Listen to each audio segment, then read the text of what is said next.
اعوذ باللہ من الشیطان الرجیم، بسم اللہ الرحمن الرحیم۔ جہاں حضرت امام مہدی اور حضرت عیسیٰ علیہ السلام کے بارے میں ہمیں لاتعداد روایات ملتی ہیں، وہیں ایک اور عام شخصیت ایسی ہے جن کا نام اور ذکر تو ہم اکثر سنتے رہتے ہیں، پڑھتے رہتے ہیں، لیکن بیشتر علماء کے درمیان ان کے زندہ ہونے پر مختلف آراء پائی جاتی ہیں، اور یہ بھی کہ اگر وہ زندہ ہے تو آخر کہاں ہے، اور کیا آخر الزماں یا اینڈ آف ٹائم سے پہلے ان کا بھی کوئی کردار بنتا ہے یا ظہور ہوگا۔ یہ شخصیت حضرت خضر کی ہے۔ مورخین کے نزدیک حضرت خضر کے نام و نسب سے متعلق 10 سے زیادہ اقوال۔ ان کا مشہور ترین نام بلیا بن ملقان، کنیت ابو العباس، اور وہ خضر کے لقب سے معروف ہوئے۔ حضرت ابو ہریرہ رضی اللہ عنہ سے روایت ہے کہ رسول اللہ صلی اللہ علیہ وآلہ وسلم نے فرمایا کہ ان کا نام خضر اس لیے رکھا گیا کہ وہ جب چمڑے کی سفید چٹائی پر بیٹھے تو اچانک وہ چٹائی آپ کے پیچھے سے سبزے کی وجہ سے لہرانے لگی۔ حضرت خضر کس دور میں گزرے؟ اس بارے میں بیشتر علماء کا اتفاق ہے کہ وہ حضرت موسیٰ علیہ السلام کے ساتھی تھے، لیکن کیا حضرت خضر فرشتے تھے، ولی تھے یا نبی؟ اس بارے میں 3 اقوال مذکور ہیں۔ پہلا قول تو یہ ہے کہ وہ ایک فرشتے تھے جنہیں انسانی صورت دے کر دنیا میں بھیجا گیا ہے۔ امام نووی رحمۃ اللہ علیہ اور ابن کثیر دونوں اس دعوے کو سختی سے رد کرتے ہیں، جبکہ صوفیہ کی ایک جماعت کا عقیدہ ہے کہ حضرت خضر ایک ولی تھے۔ جنابلہ میں سے ابو علی بن ابن موسیٰ رحمۃ اللہ علیہ اور ابو بکر عباری رحمۃ اللہ علیہ کا یہی عقیدہ ہے، اور ان کے نزدیک سورہ کہف میں حضرت خضر اور موسیٰ علیہ السلام کا ذکر کردہ واقع ان کے عقیدے کی دلیل ہے۔ کئی افراد اکثر اپنے ذوق میں نعوذ باللہ ولی کو نبی یا صحابہ سے بڑا درجہ دے گئے، اور ایسا ہی حکیم ترمذی نے جب اپنی کتاب ختم الاولیاء میں کہا تو اولیاء کرام کے، اور لکھا یہ انہوں نے کہ اولیاء کرام کے آخر میں ایک ایسا ولی آئے گا جو صحابہ کرام سے افضل ہوگا، تو اس پر تمام مسلمانوں نے، تمام علماء نے اس تحریر پہ انہیں شہر سے باہر نکال دیا۔ شیخ الاسلام ابن تیمیہ رحمۃ اللہ علیہ نے کچھ صوفیہ کے باطل اور لادینی عقیدے، یعنی کہ ولی نبی سے افضل ہو سکتا ہے، اس کو انتہائی خوبصورت انداز میں رکھ دیا، اور وہ فرماتے ہیں کہ تمام مسلمانوں کا اجماع ہے کہ حضرت موسیٰ علیہ السلام حضرت خضر سے افضل ہے، اور جس طرح خضر کو موسیٰ علیہ السلام پہ فوقیت دی گئی ہے، دی جاتی ہے کچھ لوگوں کی جانب سے، وہ باطل ہے۔ جمہور علماء کا خیال ہے کہ حضرت خضر نبی نہیں، اور بنی اسرائیل کے انبیاء جنہوں نے توریت کی پیروی کی اور جن کا ذکر قرآن شریف میں موجود ہے، جیسا کہ حضرت داؤد علیہ السلام یا حضرت سلیمان علیہ السلام، وہ حضرت خضر سے افضل ہے۔ اس بات پر بھی اجماع ہے کہ حضرت خضر چونکہ نبی نہیں، اس لیے صحابہ کرام بھی اس سے افضل۔ حضرت خضر کو ایسے مسائل کا معلوم ہونا جن کا حضرت موسیٰ علیہ السلام کو علم نہیں تھا، انہیں افضل نہیں کرتا۔ جس طرح ہدہد پرندے نے حضرت سلیمان علیہ السلام سے کہا کہ جس بارے میں مجھے علم ہے آپ کو نہیں، اب کیا اس مکالمے سے ہدہد پرندہ حضرت سلیمان علیہ السلام سے افضل قرار پایا جا سکتا ہے؟ ہرگز نہیں۔ اسی طرح وہ لوگ جو کھجوروں کی پیوند کاری میں زیادہ ماہر تھے، مدینہ منورہ میں آپ رسول اللہ صلی اللہ علیہ وآلہ وسلم سے انہیں زیادہ افضل نہیں کہا جا سکتا۔ زیادہ سے زیادہ یہ بات کہی جا سکتی ہے کہ حضرت خضر کے پاس علم کشف تھا، جو کہ نبوت کے اجزاء میں سے ایک ہے۔ قرآن شریف میں حضرت خضر کا واقعہ یوں بیان ہوا کہ حضرت موسیٰ علیہ السلام کو نبوت کے ابتدائی دور میں یہ ہدایت ہوئی کہ کچھ دیر ایک شخص سے ملاقات کرو۔ موسیٰ علیہ السلام اپنے خادم، اپنے ساتھی کے ساتھ روانہ ہوئے اور کہا کہ میں اس وقت تک اپنا سفر ختم نہیں کروں گا جب تک میں 2 دریاؤں کے سنگم میں نہ پہنچ جاؤں۔ ایک مچھلی حضرت موسیٰ علیہ السلام نے اپنے ساتھ رکھ لی تل کے، تاکہ رستے میں کھانے کے کام آئے، اور اسی مچھلی کو نشانی بننا تھا کہ کس مقام پر اس شخص سے ملاقات ہوگی جس کے بارے میں حضرت موسیٰ علیہ السلام کو حکم کیا گیا ہے کہ جا کے اس سے ملو۔ جب حضرت موسیٰ علیہ السلام دریاؤں کے سنگم پہ پہنچے تو وہ مچھلی کو فراموش کر گئے، اور مچھلی سمندر میں جا کے گر گئی۔ آگے جا کے موسیٰ علیہ السلام نے اپنے خادم سے، اپنے ساتھی سے کہا کہ کچھ تھکان ہو گئی، جا کے مچھلی لے آؤ تاکہ ہم کھا لیں۔ خادم نے کہا کہ جب ہم چٹان کے پاس پیچھے رکے تھے تو مجھے مچھلی کا خیال نہیں رکھا، اور شیطان نے مجھے اس طرح غافل کر دیا تھا کہ مچھلی اچانک عجیب طریقے سے نکل کے دریا میں چلی گئی۔ حضرت موسیٰ علیہ السلام نے کہا کہ اسی مقام کی تو ہمیں تلاش تھی۔ چنانچہ دونوں پھر واپس گئے، اور وہاں اللہ کا ایک خاص بندہ انہیں نظر آیا۔ اللہ تعالیٰ نے جسے خاص رحمت عطا کی اور خاص علم عطا کیا۔ حضرت موسیٰ علیہ السلام نے گزارش کی کہ اس شخص سے کہا کہ آپ مجھے اجازت دیں کہ میں آپ کے ساتھ کچھ رہ سکوں، اور وہ علم سیکھ سکوں جو آپ کے پاس ہے۔ حضرت خضر نے جواب دیا کہ آپ میرے ساتھ صبر سے نہیں رہ سکتے، اور جس کا آپ کو علم ہی نہیں، آخر آپ اس بات پہ صبر سے کیسے رہ سکتے ہیں؟ حضرت موسیٰ علیہ السلام نے کہا کہ انشاءاللہ آپ مجھے صابر پائیں گے۔ اس شخص نے کہا، یعنی حضرت خضر نے، کہ اچھا آپ میرے ساتھ چلیں، لیکن کوئی بات نہ پوچھیے گا جب تک کہ میں خود آپ سے اس بات کا ذکر نہ کروں۔ دونوں روانہ ہو گئے اور ایک کشتی میں بیٹھ گئے۔ تو اس شخص یعنی خضر نے اس کشتی میں ایک شگاف کر دیا، ایک سوراخ کر دیا۔ حضرت موسیٰ علیہ السلام نے پوچھا کہ یہ آپ نے شگاف کیوں کیا؟ سب کشتی تو ڈوب جائے گی۔ خضر نے جواب دیا کہ میں نے نہیں کہا تھا کہ تم صبر نہیں کرو گے۔ موسیٰ علیہ السلام نے معذرت کی اور کہا کہ میرے معاملے پہ ذرا درگزر فرمائیے، آئندہ ایسا نہیں ہو۔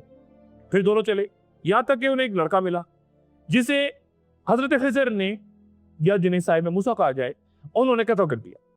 حضرت موسیٰ علیہ السلام نے کہا کہ آپ نے ایک بے گناہ لڑکی کی جان لے لی، یہ تو آپ نے بہت ہی برا کام کیا۔ حضرت خضر نے فرمایا کہ میں نے آپ سے پہلے نہیں کہا تھا کہ صبر نہیں کر سکیں گے، آپ میرے ساتھ صبر نہ کریں۔ حضرت موسیٰ علیہ السلام نے پھر معذرت کی کہ مجھے ایک بار پھر درگزر فرمائیے، اگر اب میں آپ سے پوچھوں تو آپ مجھے علیحدہ کر دیجیے گا۔ راضی ہو گئے دونوں، پھر آگے چلے تو بستی میں پہنچے اور خضر نے اس دیوار کو دوبارہ تعمیر کر دیا۔ حضرت موسیٰ علیہ السلام نے پھر کہا کہ یہ آپ نے کیا کیا؟ اس کام کی تو آپ کو اجرت لینی چاہیے تھی، ان لوگوں نے تو ہمیں کھانا بھی نہیں کھلایا اور آپ نے مفت میں انتظام کر دیا۔ اس پہ حضرت خضر نے کہا کہ بس اب میرا اور آپ کا ساتھ یہاں ختم ہوتا ہے، اب میں ان باتوں کی حقیقت آپ کو بتاتا ہوں جن پر آپ سے صبر نہیں ہو سکا۔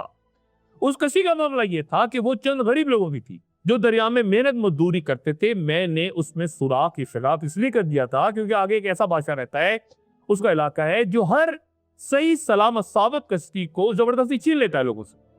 میں نے اس میں عیب ڈال دیا تاکہ وہ غریب لوگوں سے چھینی نہ جا سکے۔ وہ لڑکا جسے میں نے قتل کیا تھا وہ سرکش اور نافرمان لڑکا تھا، جبکہ اس کے والدین مومن تھے، اس لیے میں نے اس کو قتل کیا کہ ان کا رب اس لڑکے کے بدلے انہیں ایسی اولاد عطا کرے جو اپنے اخلاق میں بھی بہتر ہو اور اپنے والدین کی خدمت کرے۔ جبکہ دیوار کا معاملہ یہ ہے کہ وہ چند یتیم لڑکوں کی تھی جو شہر میں رہتے ہیں۔ اس دیوار کے نیچے ایک خزانہ دفن ہے اور ان کا باپ نیک تھا، اس لیے تمہارے رب نے چاہا کہ جب یہ دونوں لڑکے بڑے ہو جائیں، بالغ ہو جائیں، تو اپنا خزانہ وہاں سے نکال لیں۔ یہ سب کچھ تمہارے رب کی رحمت سے ہوا ہے، میں نے کچھ نہیں کیا، اپنے اختیار میں کچھ نہیں تھا، لیکن تم ان حقائق کے صبر نہیں کر سکے۔ یہ واقعہ سورہ کہف کی آیات 60 سے 82 میں بیان ہو رہی۔ کئی علماء کا کہنا ہے کہ حضرت خضر نبی تھے، اور اگر سے ولی ہوتے تو موسیٰ علیہ السلام سے اس انداز میں مخاطب بھی نہ ہوتے، چنانچہ وہ بھی پیغمبر تھے، واللہ عالم بالصواب۔ حضرت خضر کی زندگی اور نبوت کے بارے میں علماء میں اختلاف ہے۔ اکثر علماء کا خیال ہے کہ حضرت خضر زندہ اور ہمارے درمیان موجود ہیں، لیکن علامہ ابن القیم الجوزیہ رحمۃ اللہ علیہ فرماتے ہیں کہ اگر حضرت خضر زندہ ہوتے تو ان پر واجب تھا کہ وہ رسول اللہ صلی اللہ علیہ وآلہ وسلم کی خدمت میں حاضر ہوتے، آپ صلی اللہ علیہ وآلہ وسلم سے علم سیکھتے اور میدان بدر میں جہاد میں شرکت کرتے، جہاں رسول اللہ صلی اللہ علیہ وآلہ وسلم نے فرمایا تھا کہ اے اللہ، اگر آج تیری یہ جماعت ہلاک ہو گئی تو زمین پر تیری عبادت نہ کی جا سکے۔ حالانکہ وہ 313 لوگ تھے جن کے اپنے آباء و اجداد اور قبائل تک کے نام ہم جانتے ہیں، تو اس وقت حضرت خضر تھا۔ حضرت خضر کے بارے میں ابن اسحاق اپنی کتاب المبتدع میں فرماتے ہیں کہ جب حضرت آدم علیہ السلام کی موت کا وقت قریب آیا تو انہوں نے اپنے بیٹوں کو جمع کیا اور فرمایا کہ اللہ کا عذاب نازل ہونے والا ہے، تم میرے جسم کو لے کے ایک غار میں رکھ دینا حتیٰ کہ تم مجھے شام کی سرزمین پہ لے جا کے دفن کر۔ جب طوفان نوح آیا تو حضرت نوح علیہ السلام نے اپنے بیٹوں کو فرمایا کہ حضرت آدم علیہ السلام نے اللہ سے دعا کی تھی کہ اے اللہ اس شخص کی عمر قیامت تک لمبی کر دینا جو مجھے دفن کرے۔ تو حضرت آدم علیہ السلام کا جسم مسلسل پڑا رہا حتیٰ کہ حضرت خضر پیدا ہوئے، جنہوں نے پھر آدم علیہ السلام کی تدفین کی، تو اللہ تعالیٰ نے حضرت آدم علیہ السلام سے جو وعدہ کیا تھا وہ پورا کر دیا، اور یوں حضرت خضر اللہ تعالیٰ کی مرضی کے مطابق قیامت تک زندہ رہے۔ امام ابن البر رحمۃ اللہ علیہ جو کہ اپنے وقت کے محدثین کے امام ہیں، اپنی کتاب التمہید میں ذکر کرتے ہیں کہ حضرت خضر نے صحابہ سے رسول اللہ صلی اللہ علیہ وآلہ وسلم کے وصال کے بعد افسوس کیا۔ اس طرح کے صحابہ ان کو سن تو سکتے تھے لیکن دیکھ نہیں سکتے تھے، اور اس دوران حضرت علی کرم اللہ وجہ نے فرمایا کہ یہ بات کرنے والا شخص حضرت خضر تھا۔